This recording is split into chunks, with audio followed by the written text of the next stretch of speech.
Nous, s'il vous plaît, de rester sur mute lorsque vous ne prenez pas la parole. Merci beaucoup.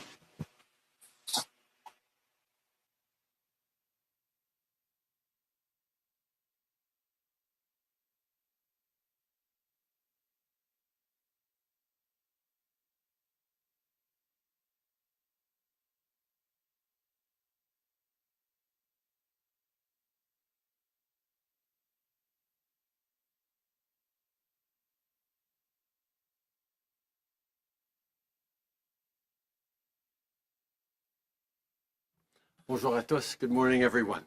I'm happy to be joined today by Minister LeBlanc, as well as by Dr. Tam and Dr. New. La campagne de vaccination de masse se poursuit. Chaque jour, on travaille sans relâche pour avoir le plus de doses possible, le plus rapidement possible. Vendredi passé, on a annoncé que des millions de doses du vaccin de Pfizer vont arriver plus tôt que prévu, dont 1,5 million de doses avant la fin mars. Suite à cette nouvelle, on augmente donc notre total de vaccins reçus contre la COVID-19 avant la fin mars à 8 millions de doses. Je sais que ça fait beaucoup de chiffres et de calculs. L'important, c'est ceci. La vaccination s'accélère de façon significative. Il y a de plus en plus de gens qui reçoivent leur vaccin, incluant beaucoup de parents et de grands-parents que vous avez hâte de revoir. Et les travailleurs de première ligne, et chaque jour, il y a de plus en plus de gens qui sont protégés. Right now, across the country, we're getting vaccines to Canadians. We now have 4 vaccines approved by independent regulators in Canada, more than any other country. Again, you can count on the fact that any vaccine approved in Canada is both safe and effective. Last week, we received almost 1 million doses of COVID-19 vaccines. This week, we're getting another million. And before the end of this month, we will have received a total of 8 million doses of COVID-19 vaccines. On the 500,000 AstraZeneca vaccine doses delivered from the Serum Institute last week, these shots are being distributed to provinces as we speak. More and more people are getting vaccinated every day. That means more grandparents, healthcare workers, and vulnerable people are now safer. Our top priority is to get you your shot as soon as possible. No one will be left behind. Just take Myrtle from Kanawake, Quebec. She's 90 years old and was the first elderly person living at home in Kanawake to receive a vaccine. For Myrtle and her family, getting her shot was a big moment because now she'll be able to tell her sons who call every Sunday that she is safer. La dernière année n'a pas été facile, mais malgré tout, c'est important de se rappeler qu'on a des raisons de rester positif. Par exemple, hier, c'était la Journée internationale des femmes. C'était le moment de s'arrêter pour célébrer les réalisations des femmes dans toute leur diversité, ici au Canada et ailleurs dans le monde. Malheureusement, c'était aussi le moment de se rappeler que les conséquences de la pandémie ont été plus prononcées pour les femmes et les filles. On ne peut pas laisser cette crise faire reculer tous les progrès sociaux et économiques acquis par les femmes depuis tant d'années. Pour rebâtir en mieux, il faut que la relance économique puisse profiter à tout le monde. Yesterday, Deputy Prime Minister Freeland announced the creation of the Task Force on Women in the Economy.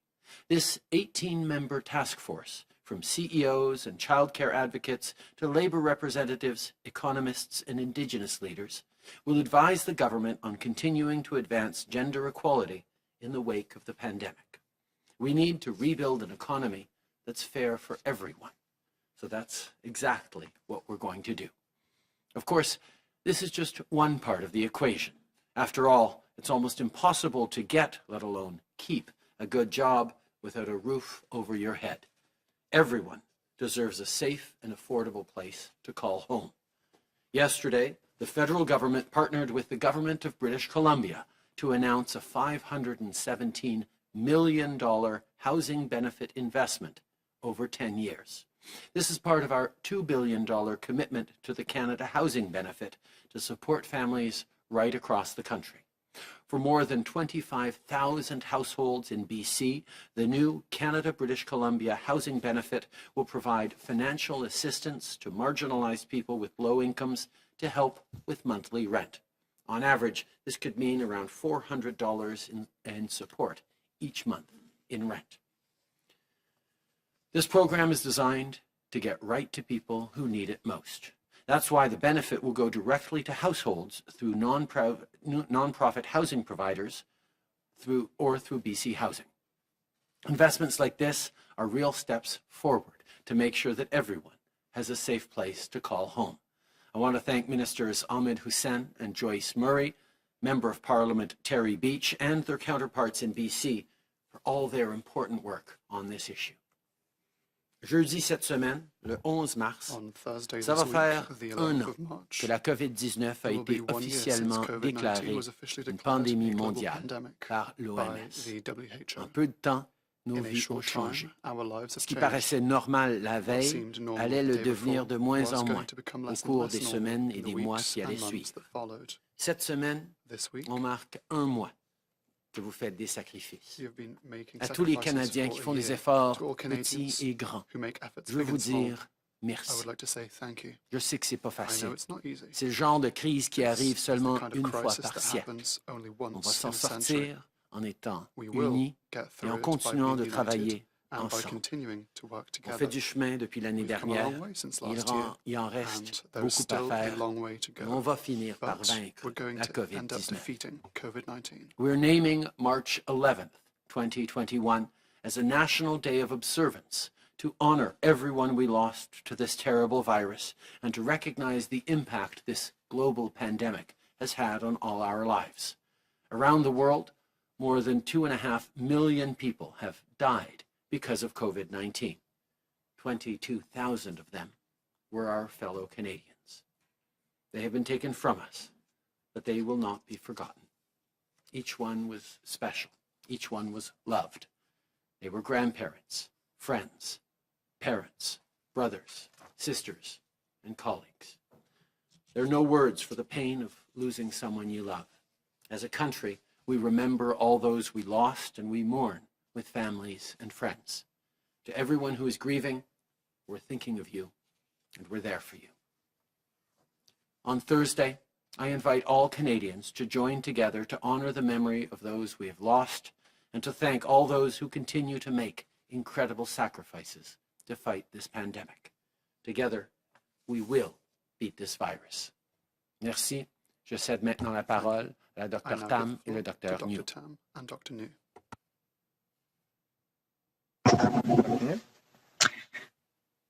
Bonjour à toutes et à tous. This week marks the one-year anniversary of the World Health Organization's declaration of the COVID-19 global pandemic. As we update the latest numbers, let's not forget that the impacts have gone far beyond the numbers. During this long and difficult journey, we are continuing on together. To date, there have been 890,698 cases of COVID-19 in Canada, including 22,276 deaths. There are now over 30,300 active cases across the country.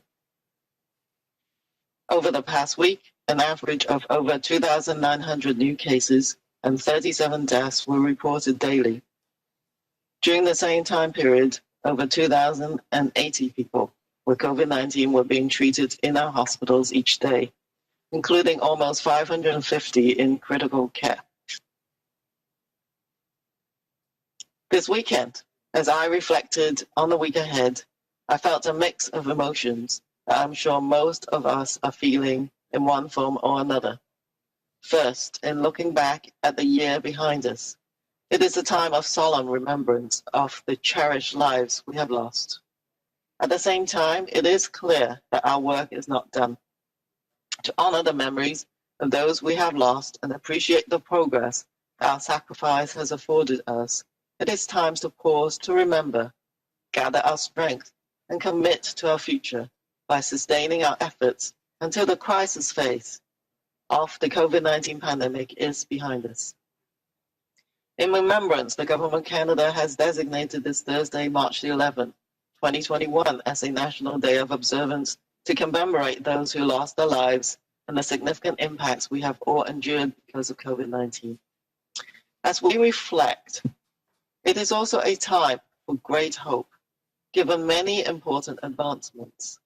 Not only have we all learned about the public health measures and individual precautions that work to reduce the spread of rapidly spreading respiratory diseases like COVID-19, but our efforts have held the force of infection at bay long enough to buy time for research on vaccines and treatments. It would be very easy to take for granted the incredible worldwide and population-wide effort that has brought us not one, but multiple safe and effective COVID-19 vaccines. In fact, the timeliness, safety, and effectiveness of these vaccines was not a given.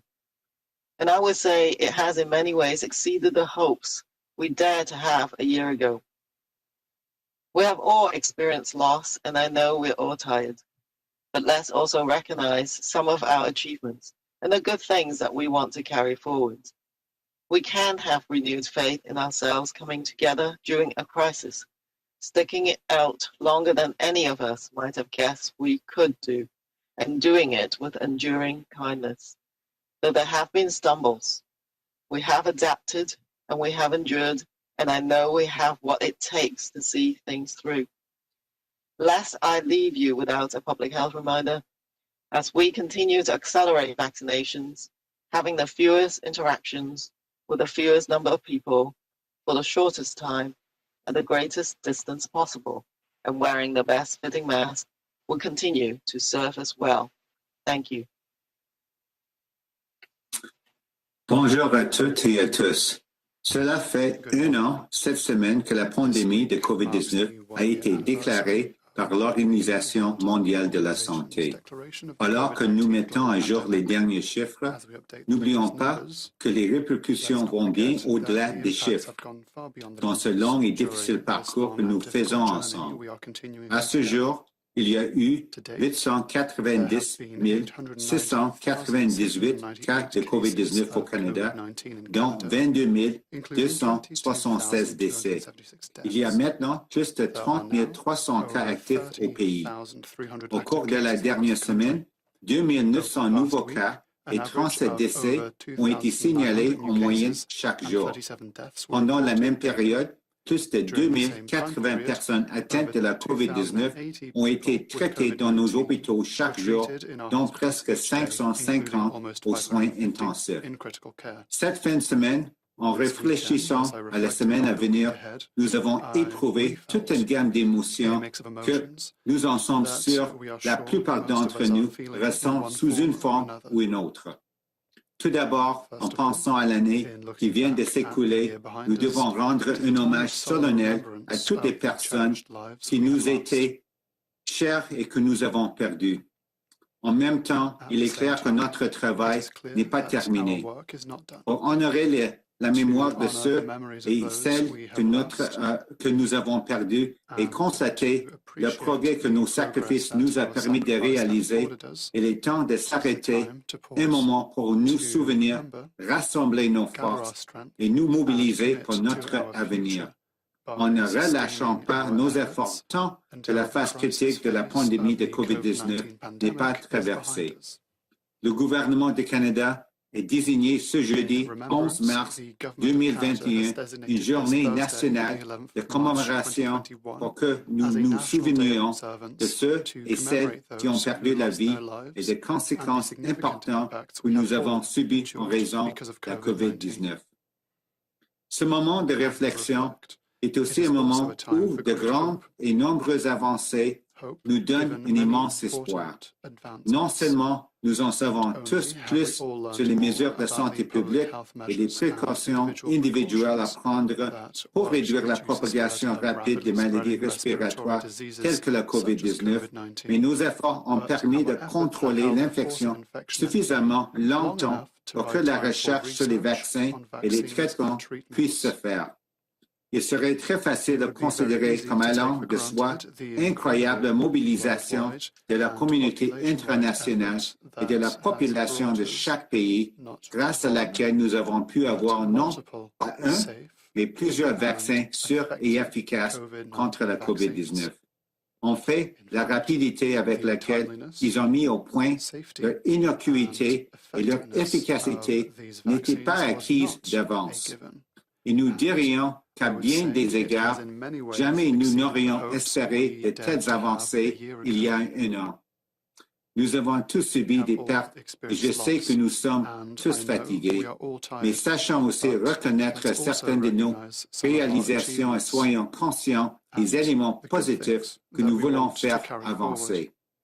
Nous pouvons avoir une foi renouvelée en notre capacité à nous unir pendant une crise, à tenir plus longtemps que chacun d'entre nous aurait pu le penser et à le faire avec une bonté qui ne s'est jamais démentie. Malgré les faux pas, nous nous sommes adaptés, nous avons résisté, nous savons que nous avons ce qu'il faut pour aller jusqu'au bout. Nous ne voudrions pas conclure sans faire un rappel de santé publique. Alors que nous continuons de procéder rapidement à la vaccination, les mêmes mesures continueront de nous être bénéfiques. Avoir le moins d'interactions possible avec le moins grand nombre de personnes possible, le moins longtemps possible et à la plus grande distance possible, et porter le masque le mieux adapté. Merci. Thank you, Dr. New. We'll now turn it over to questions for the media. We'll start on the phone and then come back to the room. Just as a reminder, the Prime Minister will be here for a number of questions, and then the doctors and Minister LeBlanc will be available as well. Operator? Thank you. Merci. Première question, Raymond Filion, TVA. À vous.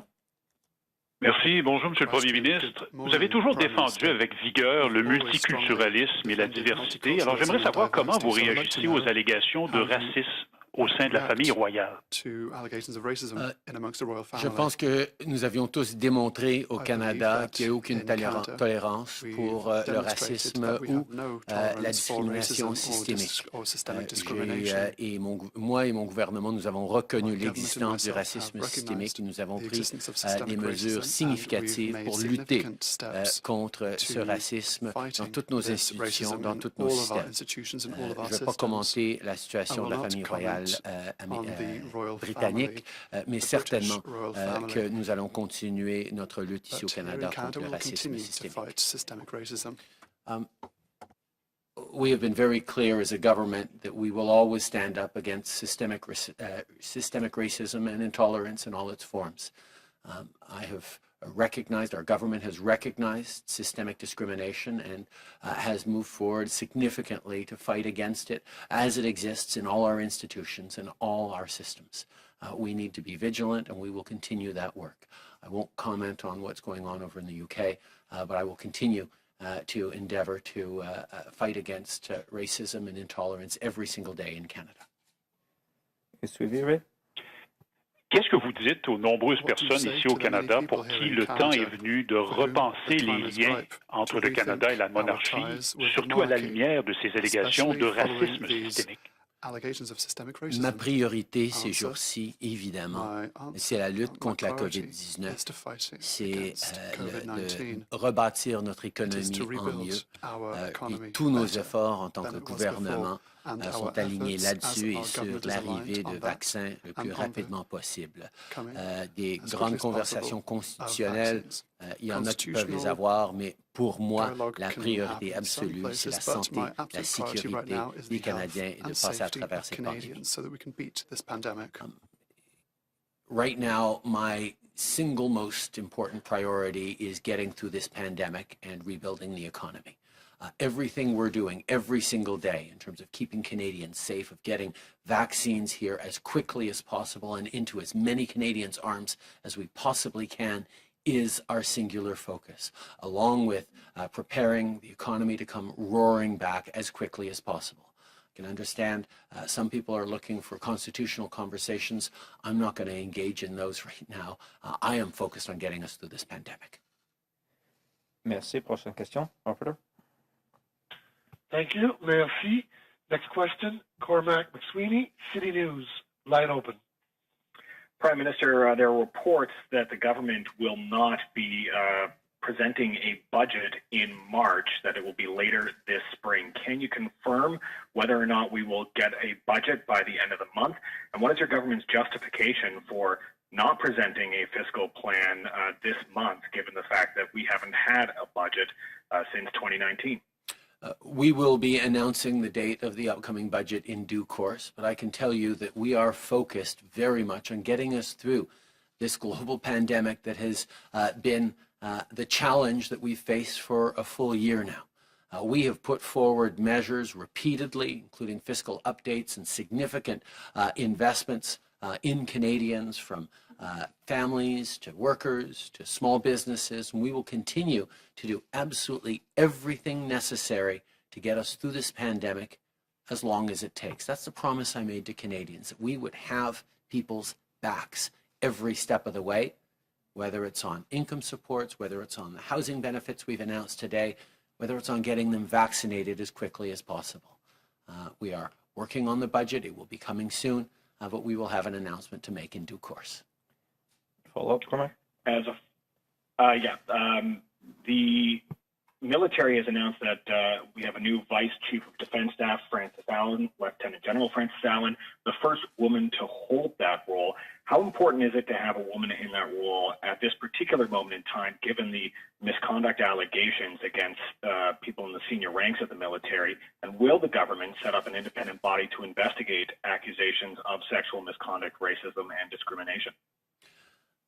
I think from day one, this government has been very clear that appointing women to positions of leadership throughout the government, starting with a cabinet that is gender parity for the first time in Canada's history, to appointments throughout our government that demonstrate how important it is to get to gender parity. I am very pleased to see a strong woman in the vice chief position for the first time in Canada's history, and obviously the tasks of everyone in senior leadership in our military is to move forward on ending the challenges of harassment and discrimination in the military and in other systems, as well as ensuring that anyone who comes forward to share stories or allegations is given the support and resources that they need. D'abord, en tant que gouvernement, on a toujours démontré l'importance de mettre des femmes dans les positions de pouvoir. Ça a commencé avec notre cabinet paritaire, mais aussi dans nos nominations à travers les instances gouvernementaux. Depuis 5 ans, on a vu énormément de femmes, de personnes racisées, de minorités qui ont été élevées, parce que cette diversité est essentielle pour le bon fonctionnement de notre pays. Par rapport aux forces armées, je m'attends à ce que tous les dirigeants, tous les hauts cadres soient là pour lutter contre l'intimidation, l'harcèlement et les agressions, mais effectivement, avoir une première femme dans la position de cette position va être important pour continuer notre lutte pour éliminer la discrimination et l'intimidation au sein de nos forces armées et de s'assurer qu'on a les ressources nécessaires pour offrir l'appui à tous ceux qui s'avanceraient avec des préoccupations ou des histoires troublantes. Merci. Prochaine question. Operator. Thank you. Merci. Prochaine question, Mélanie Marquis, La Presse, à vous. Bonjour, M. Trudeau. Le Bloc québécois vous demande d'appliquer la quarantaine à l'hôtel obligatoire pour tous, incluant les voyageurs terrestres. Parce que certains trichent, prennent un vol intérieur, par exemple, jusqu'à Burlington, ensuite prennent un autobus, un taxi. Que répondez-vous au Bloc qui réclame Nous avons, depuis 1 an maintenant presque, amené parmi les mesures les plus strictes pour les voyageurs internationaux au Canada, comparé à tous nos pays homologues. On a 2 semaines de quarantaine depuis le tout début. On n'accepte pas que les voyageurs qui qui ne sont pas essentiels ou résidents au Canada puissent venir au Canada, et ce depuis 1 an. Il y a plusieurs mois maintenant, on a instauré des mesures par rapport au dépistage avant de pouvoir revenir au Canada et maintenant du dépistage sur le retour. On est en train de regarder l'efficacité de toutes nos différentes mesures. Effectivement, il y a différentes mesures pour les aéroports versus nos postes de frontières terrestres, mais nous sommes confiants que nos décisions basées sur les meilleures pratiques, basées sur la recommandation des experts, sont les bonnes pour garder les Canadiens en sécurité. Clairement, oui, un suivi clairement. Leur répondez-vous oui, non, et pourquoi oui ou pourquoi non? Je pense que c'est important de souligner que des mesures qu'on met en place doivent être les bonnes et par rapport à la sécurité, la santé des gens, mais aussi des mesures qui sont praticables, sont des choses qu'on peut arriver à opérationnaliser. Nous sommes toujours ouverts à des suggestions d'en faire plus et on va regarder les suggestions du Bloc.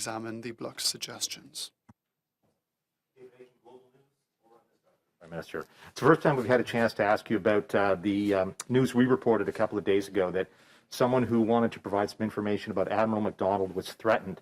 And so I'd like to hear you comment on that. And then following on that is, what steps have you or the government taken to give comfort and surety to those who may have some information about some of these investigations and are nervous about coming forward? Can you speak to that? Thank you, David. It is absolutely unacceptable that anyone who would come forward to share allegations or preoccupations around incidents of harassment or assault in our military or anywhere else be faced with intimidation themselves or threats. That is something that I condemn in the strongest terms. Everyone needs to feel comfortable in being able to come forward with concerns or allegations, and there need to be the resources and supports there to make sure they are heard and that those allegations are followed up on, respecting the wish of those people who come forward.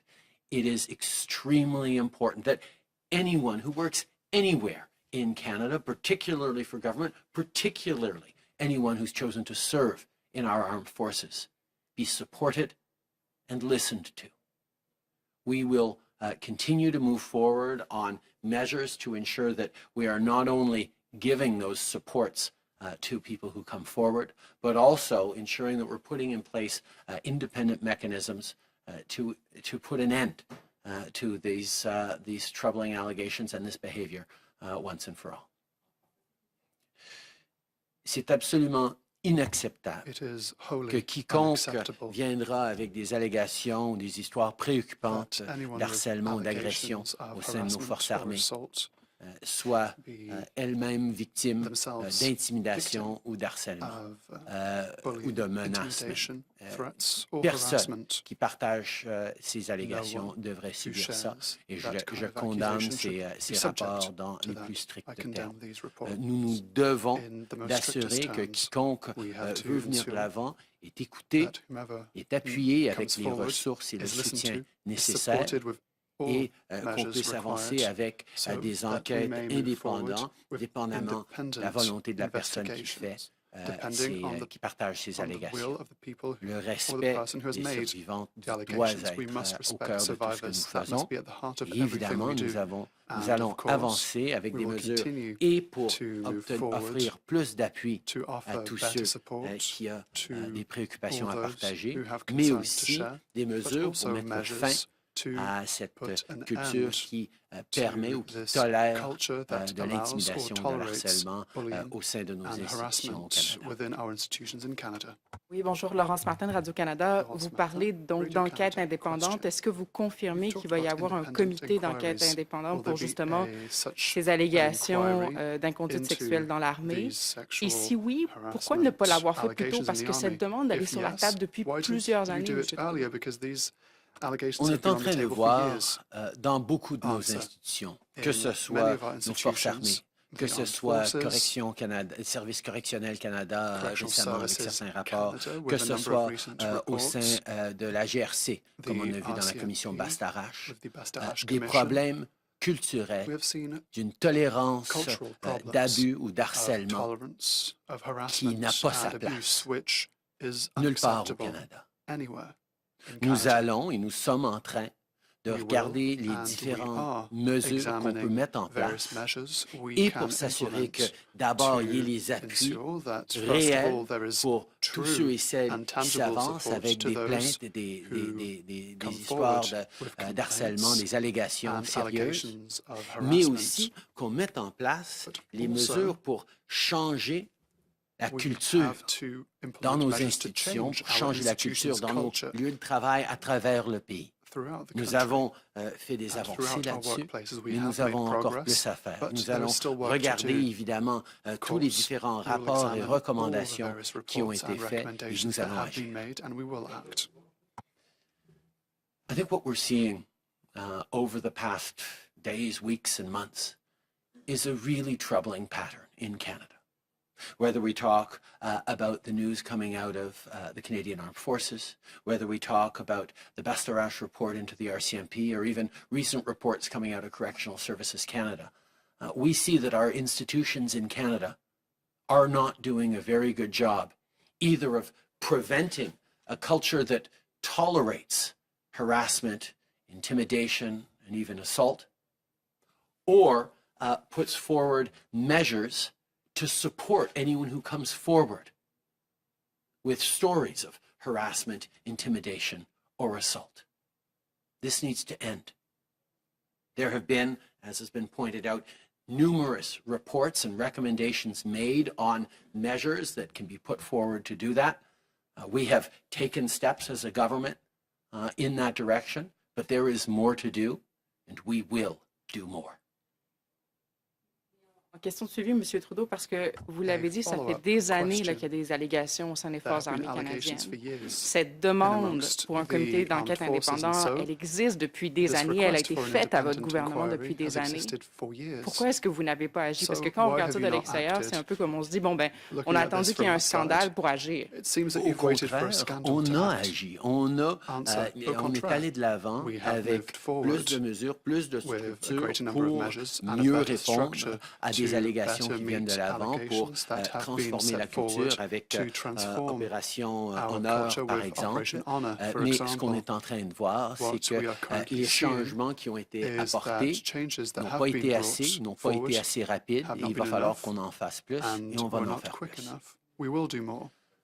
I think we have taken significant measures over the past number of years in Parliament with C-65 around our armed forces with a number of recommendations. We've moved on from the Deschamps report.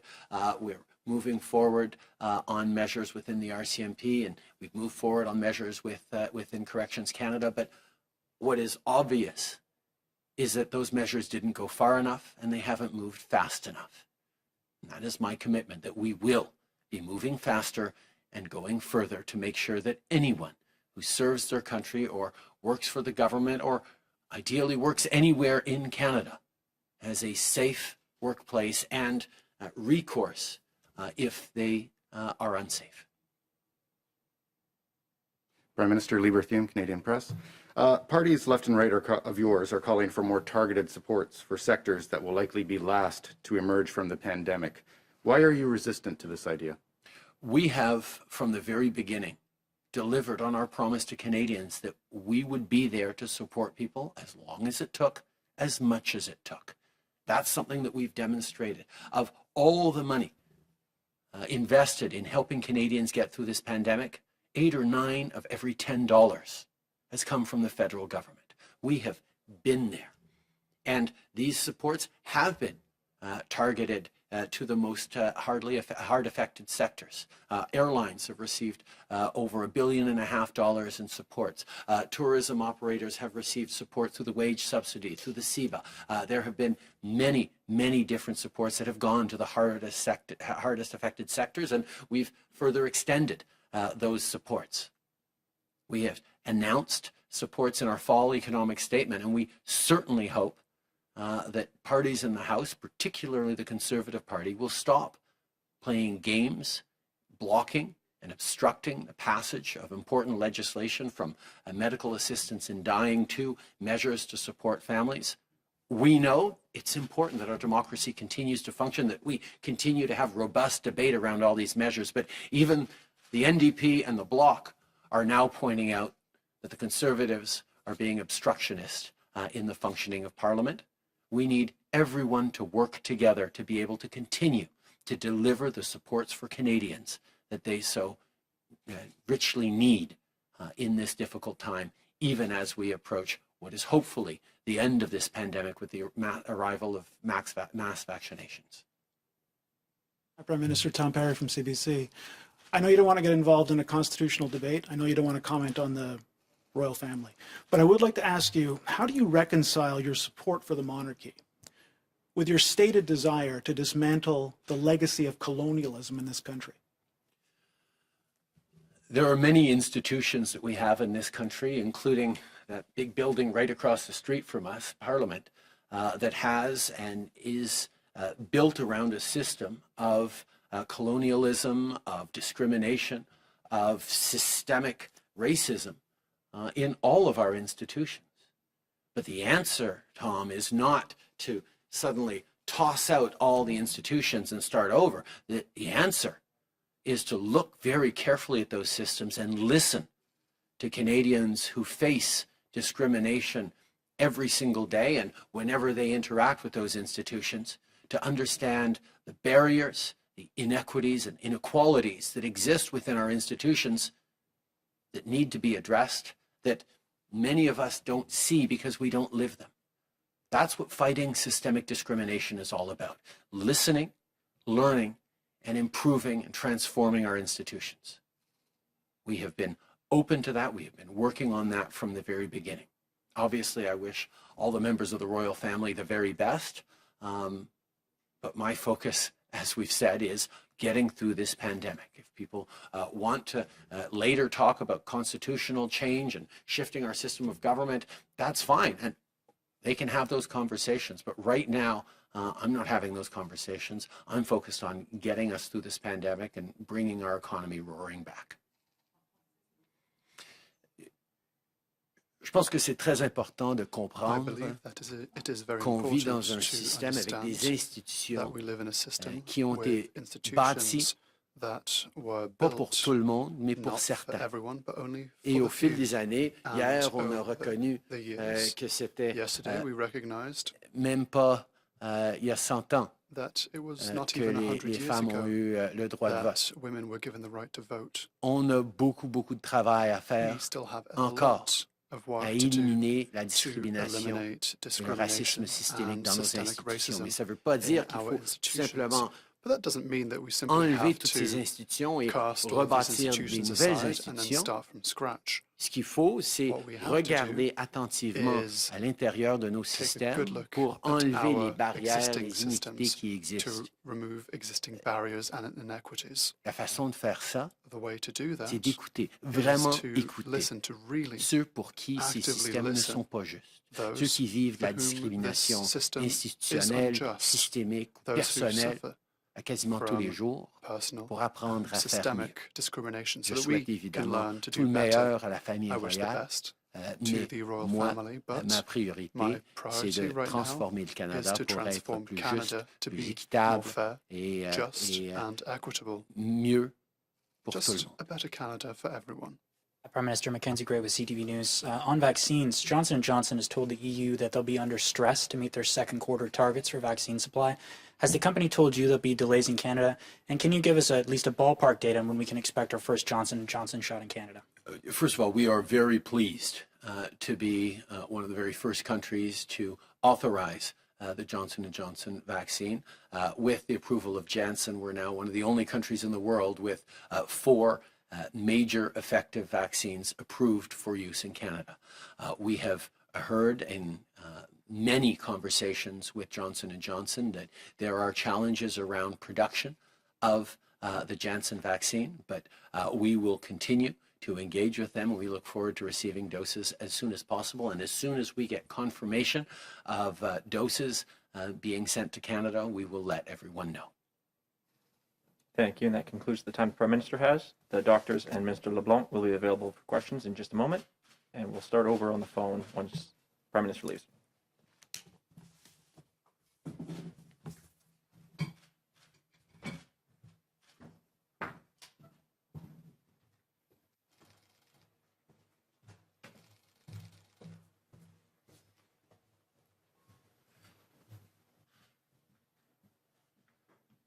Operator, over to you.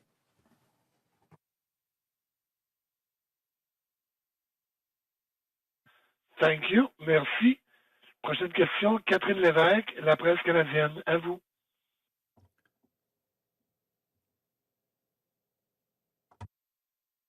Madame Lévesque, vous êtes peut-être en mode discrétion? Oui, bonjour, bonjour tout le monde. Ma question, en fait, c'était peut-être le ministre Leblanc, je crois qu'il est sur l'appel. Je ne sais pas si M. Leblanc, je peux m'essayer avec vous au sujet de cette entrevue donnée au sujet de la famille royale. Je me demandais, vous, comment est-ce que vous avez réagi personnellement en sachant que la famille royale avait eu des discussions ou des préoccupations sur la couleur de la peau du petit Archie? Moi, je pense que le premier ministre a bien répondu à la question. Nous n'avons pas de commentaires à faire sur la situation de la famille royale. Nous demeurons, comme gouvernement, focusés sur les questions de la pandémie, de la relance économique. Moi, personnellement, je n'ai pas vu les entrevues et je sais que le gouvernement n'a pas l'intention de commenter sur ces questions-là. Un suivi, Catherine? D'accord. Oui, très bien. Et puis, je me permets aussi de vous relancer sur un autre sujet, M. Leblanc, l'aide médicale à mourir. On tente juste de comprendre, en fait, s'il y aura, si le gouvernement va déposer une motion pour limiter le débat ou un bâillon, en fait, pour s'assurer de respecter le délai du 26 mars. Est-ce que vous pouvez nous offrir une réponse en ce sens? Je pense que le Premier ministre a fait illusion il y a quelques moments et je sais que ça préoccupe beaucoup de Canadiens. Les conservateurs tentent de jouer des jeux procéduraux pour ne pas laisser la Chambre des communes se prononcer sur les amendements qui ont été adoptés au Sénat. C'est un processus parlementaire très important. Je sais que mon collègue, le ministre de la Justice, a fait beaucoup de travail avec les parlementaires et de la Chambre des communes, mais aussi avec le Sénat. Nous croyons que les Canadiens sont impatients de voir la Chambre des communes se prononcer, d'arrêter les procédures pour empêcher la Chambre des communes, de rencontrer d'ailleurs des délais de la Cour supérieure du Québec qui ont été prolongés à plusieurs reprises. Alors nous croyons que le moment est venu pour que la Chambre se prononce, mais mon collègue, le leader parlementaire, aura des détails au moment important sur ces questions-là, mais nous croyons que les conservateurs, et ce n'est pas juste sur la question de l'aide médicale à mourir, c'est sur la question des appuis économiques aux Canadiens.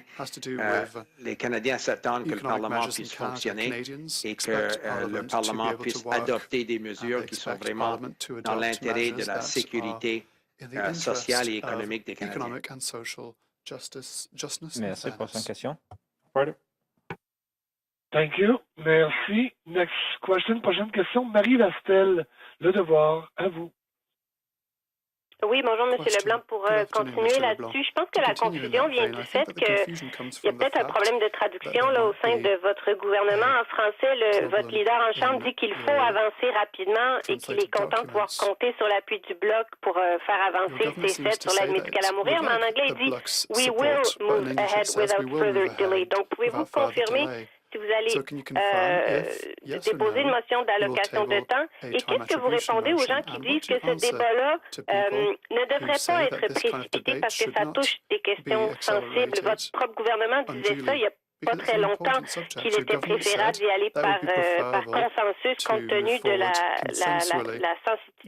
le côté sensible du sujet. Nous reconnaissons le côté évidemment sensible du sujet. C'est une question littéralement de vie et mort pour les Canadiens. C'est pourquoi nous avons offert à plusieurs reprises, par exemple, de prolonger le débat parlementaire, mais nous avons aussi devant nous la réalité d'une décision de la Cour au Québec qui fait en sorte qu'on ne veut pas se trouver avec un régime différent dans différentes régions du pays. Le Parlement a passé beaucoup de temps à discuter de ces questions-là, mais quant aux décisions procédurales, je préfère laisser ça pour mon collègue, le leader parlementaire, qui, comme vous savez très bien, est extrêmement habile dans ces questions-là, et je pense que lui aura possiblement des choses à dire au cours des prochains jours. Oui, vous avez aussi dit en réponse un peu plus tôt que les Canadiens s'attendent à ce que le Parlement puisse fonctionner, que les conservateurs font de l'obstruction non seulement sur l'aide à mourir, mais sur l'adoption de certaines mesures d'aide économique ou en tout cas d'amendements aux mesures économiques. Le premier ministre suggère la même chose. Est-ce que vous pensez que c'est possible pour le Parlement de fonctionner encore comme c'est le cas en ce moment pendant un an, ou est-ce que vous êtes en train de télégraphier qu'il va falloir peut-être aller chercher un mandat plus fort? Moi, je pense, Marie, nous avons été très clairs que les Canadiens ne cherchent pas et ne veulent pas une élection dans le contexte de la pandémie. Les Canadiens s'attendent que le Parlement et les parlementaires vont travailler ensemble. Et je pense que ça a été le succès depuis un an. Il faut constater que le Parlement, la Chambre des communes et le Sénat ont adopté énormément de mesures très, très importantes pour appuyer les Canadiens dans le contexte de la pandémie. Et c'est le travail que nous cherchons à continuer. Nous voulons travailler avec les partis d'opposition. Nous reconnaissons que c'est un Parlement minoritaire. Alors, il faut travailler avec des collègues à la Chambre des communes afin de trouver la meilleure façon d'appuyer les Canadiens dans le contexte économique, évidemment le contexte de santé publique aussi. Alors, c'est le travail sur lequel nous sommes focusés. On comprend aussi que les conservateurs ont depuis déjà plusieurs semaines démontré une volonté de retarder, de repousser les chances que la Chambre des communes puisse se prononcer. À un moment donné, la démocratie commence et finit avec des votes. Alors, à un moment donné, il faut laisser la Chambre des communes se prononcer. Et c'est un travail que nous cherchons continuellement à faire avec tous les partis d'opposition. Et comme j'ai dit, nous sommes très chanceux d'avoir M. Pablo Rodriguez dans ces fonctions-là dans le moment actuel parce que je pense qu'il va réussir à trouver les bonnes façons de collaborer avec nos collègues de l'opposition. Thank you. Next question, operator. Thank you. Merci. There are no further questions registered. Excellent. Thank you. We'll turn to the room. David. Thanks very much. This is a question for Dr. Tam. Of course, Dr. New, if you'd like to join in as well. It just comes back to the issue of the intervals between the two-dose vaccines. I'd like to get your thoughts on this. There's a letter circulating from researchers at the University of Health Network that says extending that interval is a bad idea, and that follows up on what Brad Wouters, I don't know if you know Brad, he's in charge of research at UHN, and he tweeted last week, there are no data. Nobody in the world has been 4 months between doses. These are RNA vaccines never used before. We should use evidence to make decisions. Canada is conducting a population-level experiment. Could I get Dr. Tam to comment on this debate in the scientific community and how should Canadians interpret this?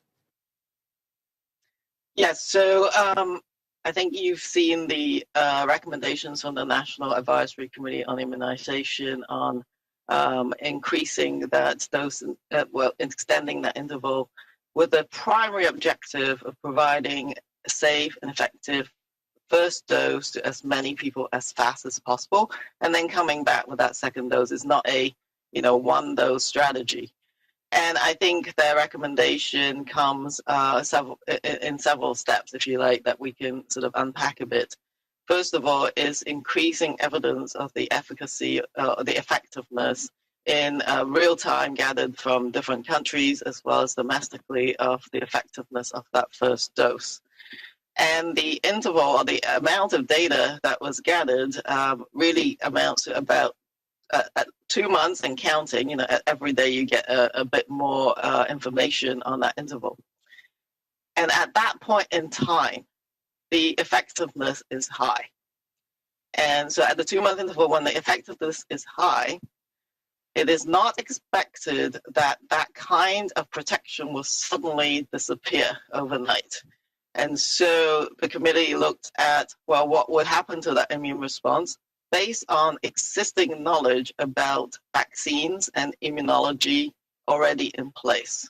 So if that level of immunity is not expected to suddenly drop, increasing the flexibility of the ability of the provinces to deliver that first dose, which is really safe and effective to as many people as possible to prevent deaths and hospitalizations, is paramount at a point in time where, as I said, we're in a bit of a delicate situation when the epidemiology is that we still have thousands of cases a day, hospitalizations and deaths. This was felt to be the most important objectives. And on top of then the NACI recommendations, as you've seen, the chief medical officers and the provinces really embrace that approach. And lastly, is that, of course, the real-world data and the surveillance of vaccine effectiveness will continue to be gathered by experts such as those from the BC CDC, Dr. Danuta Skoronsky, Dr. Gaston Dessert from the INSPQ. We have the capacity in Canada to monitor that over time. Lastly, of course, as supplies increase, we suddenly got really great news on Friday of some additional forwarding of the Pfizer vaccines. Then that interval is not to say we have to give it at 4 months. It's just as fast as you can possibly give that second round. So that is a strategy, and that is a consensus position from all the chief medical officers.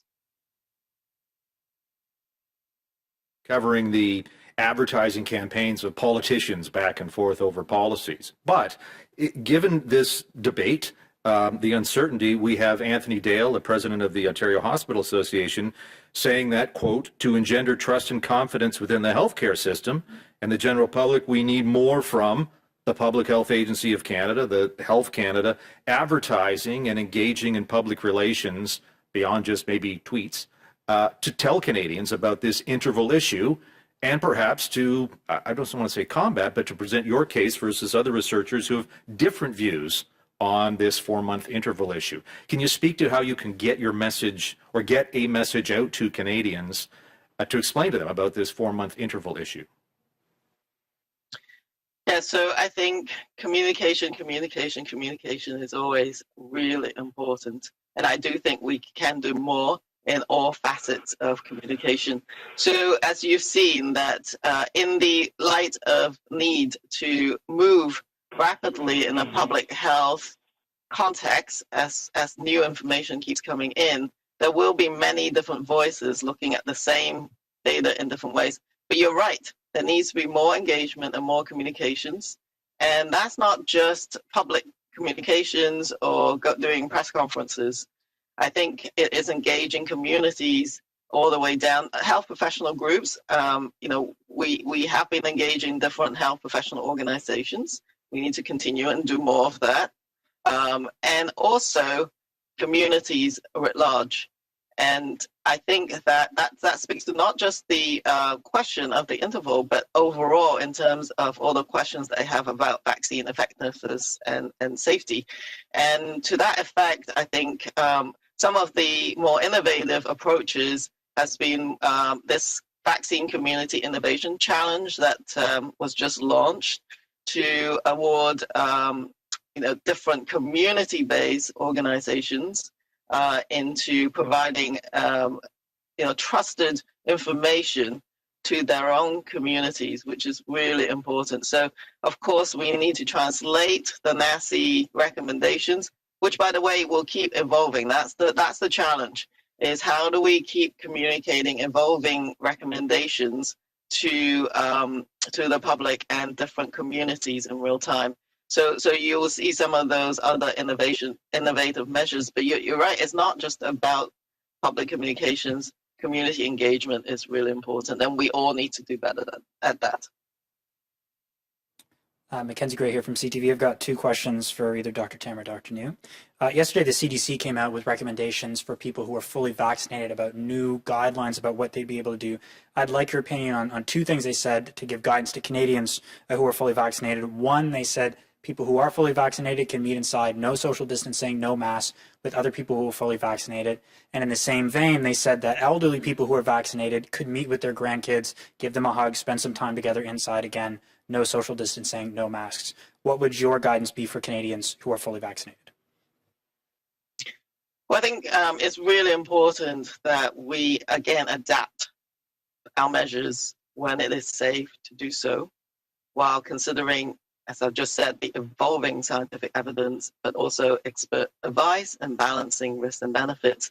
And I think, what I will say is that together with the other chief medical officers, we'll be constantly assessing not just vaccine coverage, by the way, but the risk of transmission at the community level.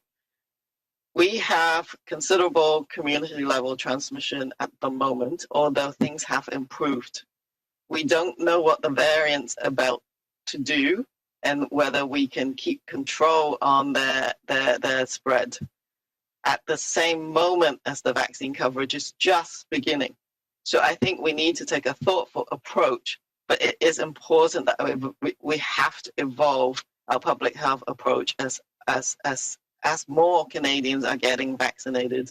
So I think our key message is keep your current personal protective measures for now, and then we will together with other chief medical officers and our experts to provide evolving recommendations. I do think the CDC recommendations are quite sort of precautionary.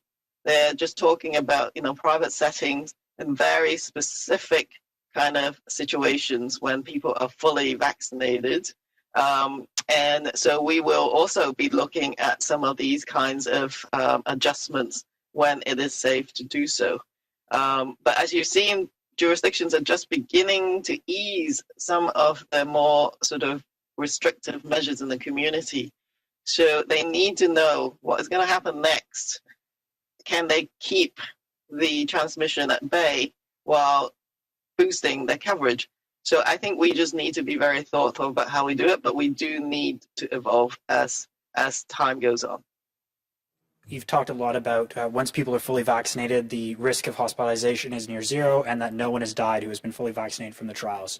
So when you are fully vaccinated, if you do end up catching COVID-19, how concerned should you be either for a family member, concerned about an elderly person who might get that, or for yourself once you're fully vaccinated? So there's individual protection, which is really important. And I think we've basically seen the effectiveness of all the authorized vaccines in protecting against serious outcomes. What we do not know, and there's still limited evidence, but it is evolving, we'll get more, is how vaccines prevent transmission. So even the most effective vaccines are not 100%, and you don't know how well protected individuals are. So I think for the time being, as I said, it's important to keep up with these measures. But over time, we will have more information that shows what we can do in the context of people who are fully vaccinated. But I do think in Canada, the strategy is get as many people vaccinated as fast as possible. Because if you imagine you're a senior and you've been vaccinated, but outside of your home or your individual context, the pandemic is escalating, or if other people are not vaccinated, then the risk and benefit ratio has to be sort of looked at.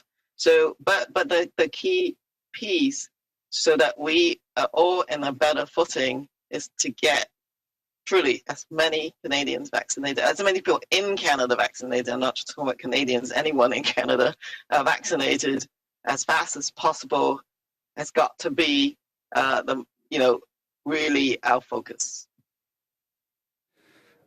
Yes, this question is for Dr. Tam as well, Libre Fume, Canadian Press. I just wanted to follow up on what you were talking about there. One thing that you said was, this whether vaccines are preventing the spread of COVID-19.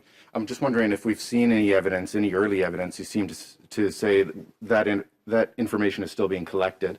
But if you have any early evidence of whether vaccinations are preventing or in any way curbing the spread of COVID-19 as well as preventing serious illnesses.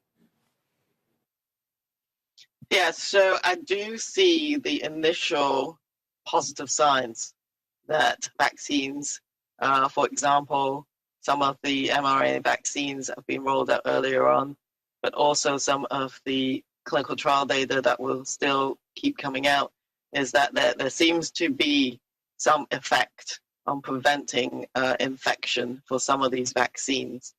So there's early signals, but the data needs to continue to be analyzed. But, I do think that there's going to be some impact. To what extent that impact would be still remains to be seen.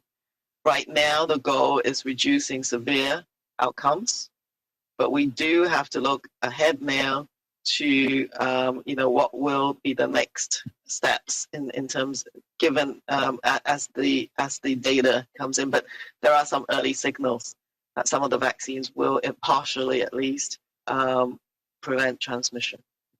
And I wanted to ask whether Canada has any evidence that the variants are spreading more rapidly in this country. What are we seeing in terms of trends with the variants? Mm-hmm. Yes, I didn't give my usual sort of numbers update today, but we now have, I believe, over 2,000 identifications of the variants of concern in our positive cases, which means that the numbers are going up. There's definitely signs of community transmission, particularly of the B.1.1.7 variant from the United Kingdom. In Ontario, for example, they've articulated that 30% of their positive identifications now are due to variants of concern, lower in other areas of the country at the moment.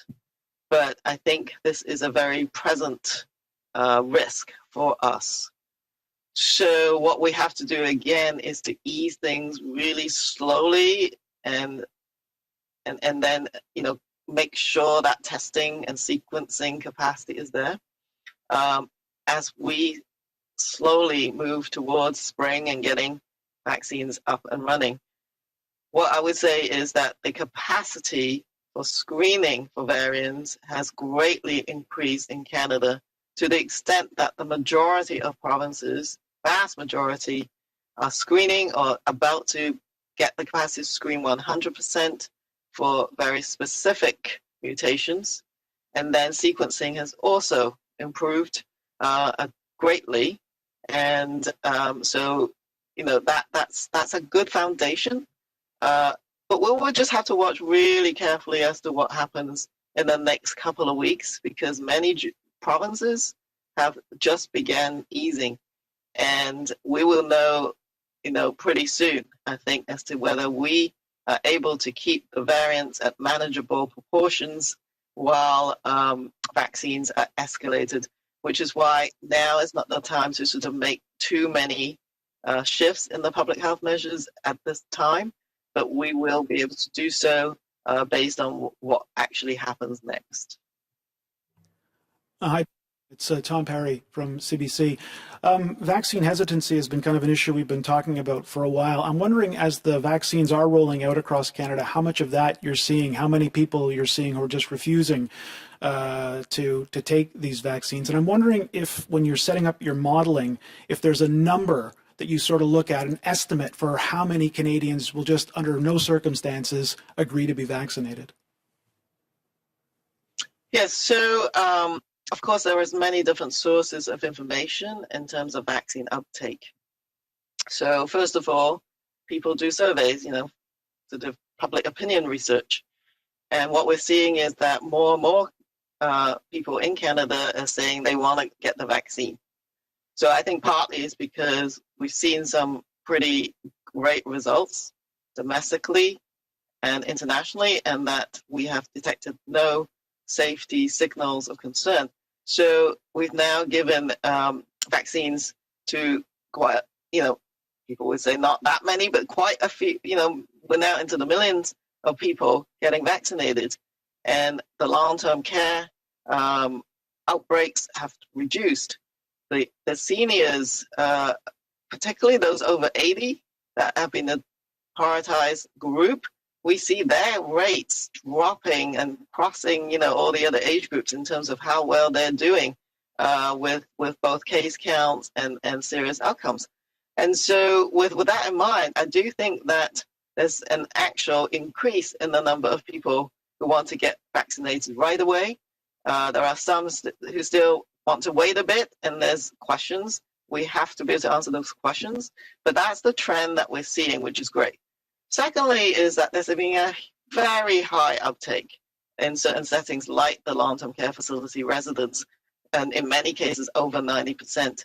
In the territories, you will see a high uptake, and they're moving ahead really fast as well. And so with that in mind, I think, and that's a positive trend. We still, of course, need to continue to address the remaining questions that people have all the time. And we just talked about the challenges of communicating, evolving information as we go along, as we gather more information. So that is always, one aspect that we have to make sure we do well in order to maintain that public confidence. And the other aspects, which is getting community leaders, getting individuals who are trusted within those communities, continue to support the vaccine programs. We actually have seen quite a number of the leaders in Indigenous communities, in other communities, religious leaders. They're all actually beginning to support some of this, and we've been giving them information and tools that they needed. And so I think to me, we're definitely in a more positive trend from a vaccine confidence perspective. And I just had a question for Minister LeBlanc, if he's still there. Sure, go ahead, Tom. Oh, hi, Minister. I'm just wondering if you can give us an update, if there's any progress in terms of establishing a process for choosing a new Governor General, where that stands at this point. Sure. So as I had said and had hoped that we would have something to say in terms of a potential process to recommend the next Governor General a couple of weeks ago. I think we're getting closer. The one element that remained to be finalized, I understand, is concluding. So I hope very soon we're in a position to talk about a potential process. I think it's also important to note that the Chief Justice has been acting as the administrator because the office of Governor General is vacant. So we feel some obligation for the process to generate the appropriate recommendation in an expeditious time. But we'll have more to say on that, I hope, literally in the coming days. I understand that I'd said that 10 days ago, but I think it's imminent. Can you offer any detail about that last sort of piece of the puzzle you're talking about? No. As I say, we'll have good. It's a nice try, but no, we'll have something to say. I hope soon. But we recognize the importance of proceeding expeditiously because it's an unusual circumstance to have Chief Justice Wagner acting as the administrator. So we're conscious of that responsibility. Thank you, Minister LeBlanc. Thank you, doctors. That concludes today's press conference. Thank you. Thank you. The conference has now ended. Please disconnect your lines at this time. And we thank you for your participation. Merci. La conférence est maintenant terminée. S'il vous plaît, raccrochez vos lignes. Et merci à tous les participants qui ont joint.